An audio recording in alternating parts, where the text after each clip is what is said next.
नमस्कार मित्रांनो, मी सचिन भामरे तुमच्या सर्वांचं पुन्हा एकदा स्वागत करतो आपल्या या व्हिडिओमध्ये, आपल्या या चॅनलमध्ये. आणि यार, तुम्हा सर्वांना माहिती असेल, आपलं महाराष्ट्र एक जणू काही वेगळंच ठिकाण बनलंय. म्हणजे इथं दर हप्त्याला, दर महिन्याला काहीतरी नवीनच व्हायरस येतो. नाही, मी HMPV बद्दल बोलत नाहीये, मी इंस्टाग्रामच्या व्हायरस बद्दल बोलतोय. आत्ताच आपलं महाराष्ट्र कसं तरी त्या हॅशटॅगच्या व्हायरसने उठतोय, आणखी सुधारला पण नाहीये. हॅशटॅग म्हणजे तुम्हाला माहिती आहे ना, ते यू आ ई शी बोलणारे जे आपले यंग तरुण पिढी आहे, यांच्या व्हायरसतून आपण कसं तरी सांभाळतोय स्वतःला, कसं तरी आपण उठतोय याच्यातनं. आणि तेवढ्यातच एक नवीन व्हायरस असा, जिथं लॉस एंजेलिसला जो जाळपोळ झाला, तो जेवढा फास्टपणे पसरला नाही ना, तो जास्त फास्टपणे पसरणारा एक व्हायरस आपल्या महाराष्ट्रात पसरतोय. तर त्या व्हायरसचं तुम्हाला माहितीच असेल. हा, तो काही असाच आहे. तर या व्हायरसचं नाव आहे बाळा. तर तुम्ही समजू शकता हा व्हायरस किती खतरनाक आहे. अत्यंत गरीब, अत्यंत हलाखीची परिस्थिती काढणारा एक बेरोजगार, एक सिंगल मुलगा आज स्वतःला एक करोडपती, लखपती समजतोय. का? त्याच्याकडे ही ताई आली आहे. बाळा, काय झालं राजा? बाळा, काय झालं तुला? आयुष्यात प्रॉब्लेम आहे? अगं बाई, त्याच्या आयुष्यात प्रॉब्लेम आहे, तू स्वतः काही करत नाही. तू सांगितलं तू काही करणार आहे का? तो बस तुझे फक्त रील्सच बघणार आहे. आणि बाळा, नो, मी तुम्हाला सांगतो, याने तुमचा काहीच फायदा होत नाहीये मित्रांनो. आणि मुळात मला एक कळत नाही की तुम्हाला काय झालं. एक पोरगी बाळा बाळा करते आणि तुम्ही फिदा होताय तिच्यावर. म्हणजे तुम्हाला काहीच भान नाहीये. अरे बाळा, तुझे 12वीचे पेपर आहे बाळा, तुझे इंजिनिअरिंगचे पेपर आहेत, त्याचा अभ्यास कर, त्याचा प्रिपरेशन कर. नाही, तुला बाळा ऐकायचंय. बाळा सांगतो तुला की बाळा, तुला पेपर आहे, तुला अभ्यास कर, पण तुला अभ्यास नाही करायचा, तू जस्ट रील्स बघतोय बाळा. तर मित्रांनो, तुम्हाला खरंच बेरोजगार आणि सिंगल मुलं बघायची असते ना आपल्या महाराष्ट्रात किती आहे, तर काही नाही, या दिदीच्या आयडीला फॉलोअर्स चेक करा, तुम्हाला कळून जातील. आणि मला एक कळत नाही की आता ठीक आहे, एक गोष्ट जर तुझी फेमस झाली तर तू परत तीच घेणार का? क्रीम झालं तुझा आवाज. आता मी कुठं बाळा जरी ऐकतो ना, मला ऐका वाटत नाही. यांनी एक व्हिडिओ बाळा म्हणून बनवला आणि आपल्या असंख्य सिंगल बेरोजगार मुलांनी बाळाला घेतलं उचलून की नाही बाळा तर तू मलाच बोलली, तुझा बाळ तर मीच आहे.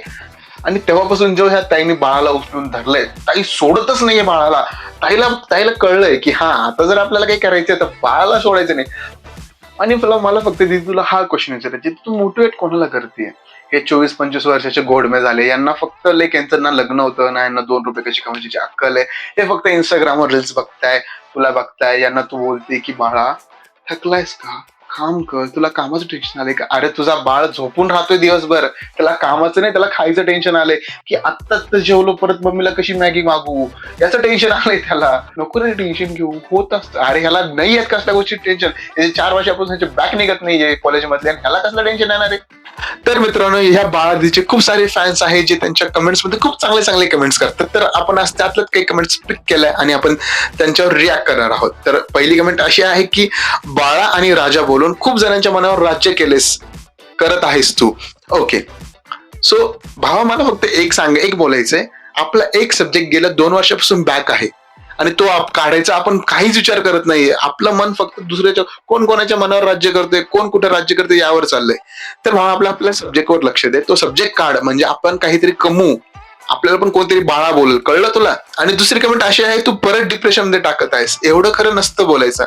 तर भावा, खरं म्हणजे काय तुला सांगू? जिने तुला सोडलंय ना, तिला फोन कर आणि तुला विचार की तिने तुला का सोडलंय. मग जे ती सांगल ना, ते खरं तुला कळलं की खरं काय असतं आणि मुळात डिप्रेशन म्हणजे काय असतं. आणि एकने तर डायरेक्ट याला डॉक्टर समजलंय. म्हणजे लिटरली लोक काय विचार करतात, लोकांना असं वाटतं कमेंट येतं काहीही बोलायचं. तर एक जण असं बोलतोय की काही नाही, पाहायला लागलंय, लई दुखतंय. का?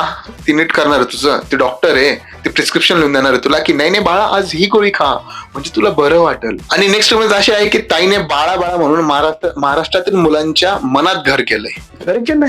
अरे भावा, तू भाड्याच्या घरात राहतो, तू पहिला हा विचार केला पाहिजे की मी ह्या घरातून स्वतःच्या घरात कधी शिफ्ट होणार, मी कधी स्वतःचं घर बांधणार.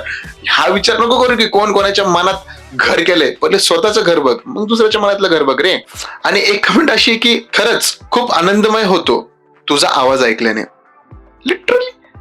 अरे भावा, कधी जा, घरच्यांचा पण आवाज ऐकून बघ. त्यांच्या आवाजाने तुला तर राग येतो. का फोन करते मला, मी घरीच येतोय ना, एवढे फोन करत असतात का मला?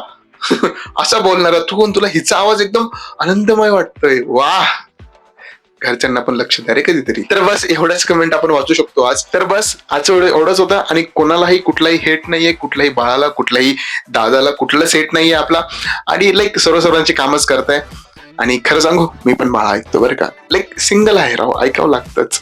कोणीतरी मला बाळा बोलेल असं मी फक्त एक स्वप्नच आहे माझं. ओके, सो जर तुम्हाला हा व्हिडिओ आवडला असेल, जर तुम्ही व्हिडिओ इथपर्यंत पाहिला असेल तर व्हिडिओला नक्की लाईक करा आणि यार ते सबस्क्राईब बटनला दाबून जा बरं का. सबस्क्राईब तुम्ही दाबत नाही, काही नाही. लाईक करा, कमेंट करा, फॉलो करा आणि मेन म्हणजे इंस्टाग्रामवर तुम्ही फॉलो करत नाही मला, इंस्टाग्रामवर पण जाऊन लवकर फॉलो करा, कनेक्ट व्हा, मेसेज करा, डीएम करा, बोलू आपण, शिवाय नका देऊ फक्त. तर बस, बाय बाय.